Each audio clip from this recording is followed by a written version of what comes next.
These are crossfires you wouldn't want to be caught in, but damn are they cool to watch. Welcome to WatchMojo.com, and today we're counting down our picks for another Top 10 Movie Shootouts.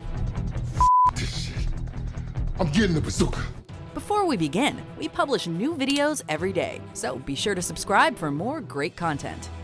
For this list, we're focusing on cool, intense firefights that manage to get our blood pumping. If you didn't see a film shootout you thought should be on the list, be sure to check out our first video on the Top 10 Movie Shootouts. Also, since some major characters don't make it out alive, a spoiler alert is in order. Number 10, Léon versus the NYPD. Léon the Professional. Don't move.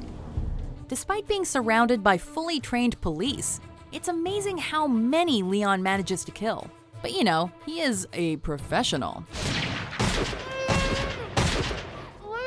Thinking they have the edge, 4 officers go into the room he's in. But a few gunshots later, the door opens and 4 dead officers lay on the floor. No surprise there, but the surprise does come when Léon, hanging upside down from the ceiling, continues to fire at the officers in the hall with 2 handguns before leaning back up, you know, just casually.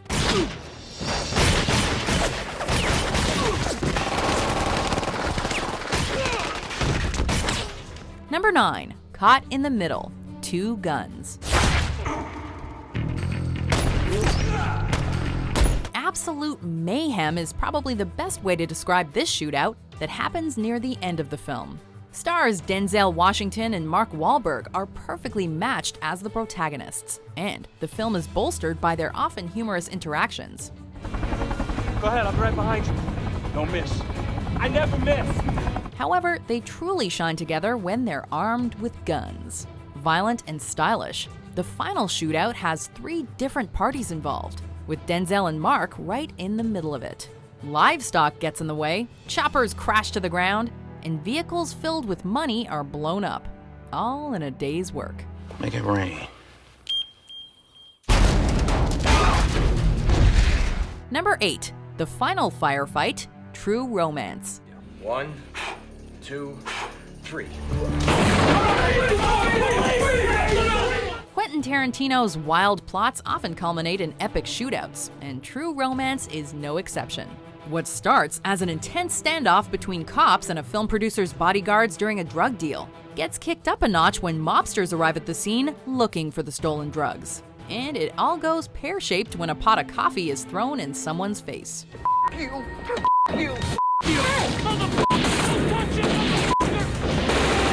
The room is torn to pieces as bullets fly in all directions. Everyone is killed. And when you think about it, this is all because an apparition of Elvis came to the main character, convincing him to kill his girlfriend's pimp. Wild plots, remember? I like you, Clarence. Always have. Always will. Number 7, the pub shootout, Inglourious Basterds. The setup to this brief shootout is what makes it so masterful. It's a tavern full of patrons, and only 2 survive, initially. And to think it all could have been avoided if Hickox had held his thumb out instead of his ring finger when ordering 3 drinks. This gives his Nazi charade away. And after a lot of groin shooting, everyone in the bar opens fire. See how feed us into your Nazi boss. It's just noise and blood from here on out, while people are shot in the back and the head with shotguns, handguns, and submachine guns.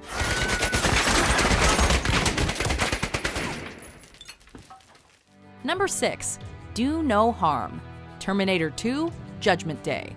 We got company. This scene is so satisfying to watch, and no one even dies in it. It's an amazing sequence, thanks to the context set up beforehand. With tons of cops outside, the T-800 has to take care of them, although he's promised not to take innocent lives. I'm not a Terminator anymore, all right? You got that? You just can't go around killing people. Minigun in hand, he takes out multiple vehicles, while cops dive out of the way. He never lets go of the trigger. This is an astonishing feat, as not a single officer gets caught in the crossfire, which is a sharp contrast to what happens in the first film, when the Terminator pretty much kills every cop.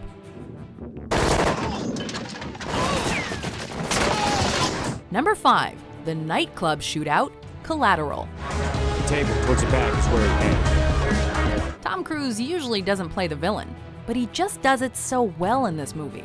His performance is chilling as the calculating and ruthless hitman Vincent, with intent on neutralizing 5 targets in one night.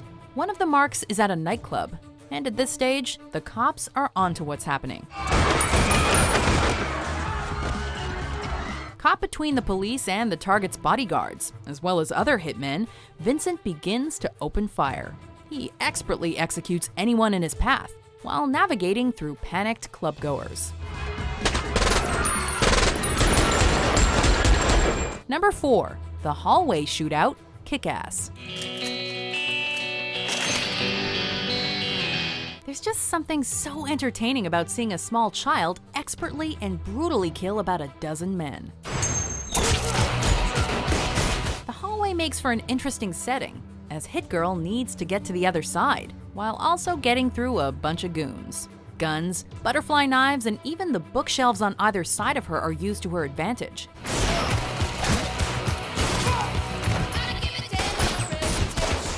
She may be a little kid, but she's also a superhero. One we would not want to get on the wrong side of. Matthew Vaughn, the director, has a knack for creating stylized and hyper-violent sequences, as seen in another of his films, Kingsman: The Secret Service, which features a shootout set in a church.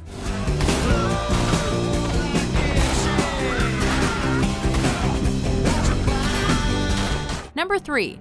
Fenway Park Robbery, The Town. Who called 911? The biggest heist yet has the biggest setup and the greatest payoff regarding, well, entertainment for the viewers. A serious police assault on the crew occurs after the robbery getaway goes south. The firefight begins in a garage, where a dozen SWAT members open fire on the 4-man crew. Go! Go!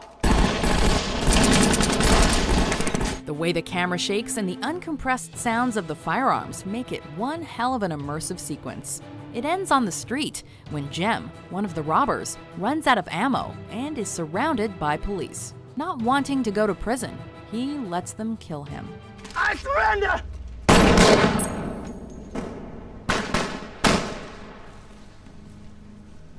Number 2. The ending shootout, Taxi Driver. How much for everything? Watching Travis Bickle's mind unravel is engrossing to watch, and everything that happens in the movie leads to a final assault on a brothel to save Iris. Suck on this.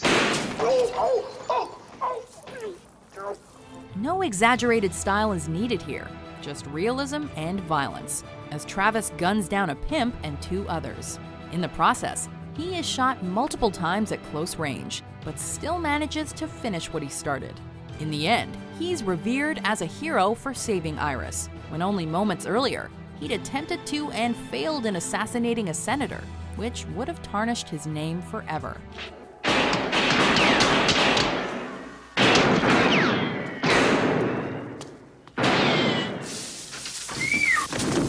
Before we unveil our number 1 pick, here are some honorable mentions. Get down!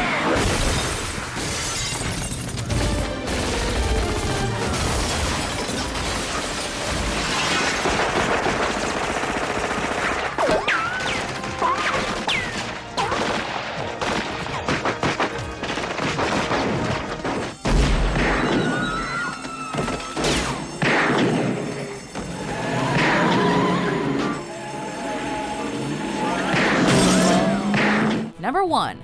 The Red Circle gunfight, John Wick.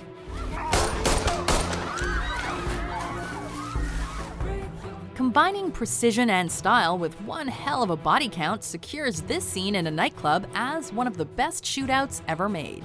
It's incredibly graphic, while also portraying a sort of elegance in the way Wick moves and takes out his enemies.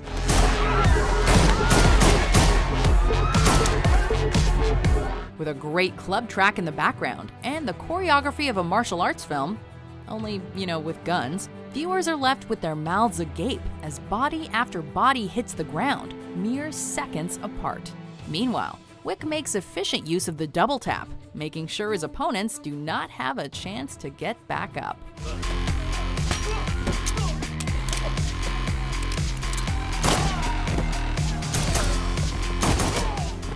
Do you agree with our picks? Check out these other great clips from WatchMojo and subscribe for new videos every day.